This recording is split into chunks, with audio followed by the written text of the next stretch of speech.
Hello retro community and welcome back to my channel. You see here my PAL-2. This is the KIM-1 replica by Leo Gunning.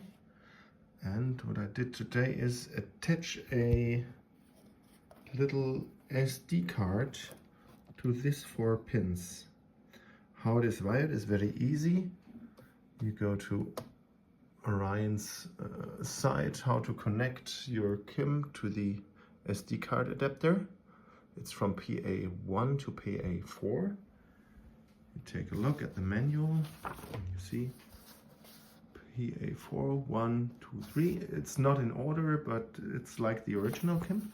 That's why it's a bit messed. So I wired it up. It has some power attached to the SD card.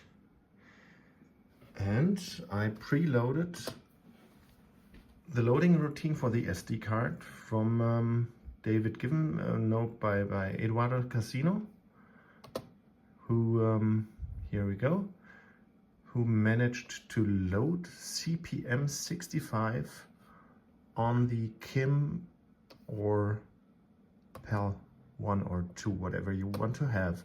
So how to attach the SD card, I already told you. All we have to do now is download the files loaded. Here we go. This is the file that should be loaded into the PAL or KIM. So now I loaded the routine. I go to address 200 and go. And well, CPM is loading up. It's now loading from the SD card, as you see here. Takes a bit. And here we go, a prompt. We can make a directory or whatever. D-info, what's D-info? Drive info.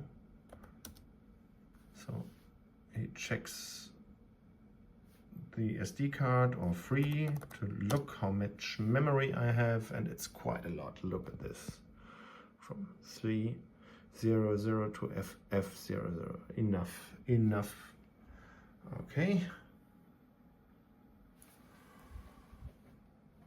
Ha! Thank you, little pal.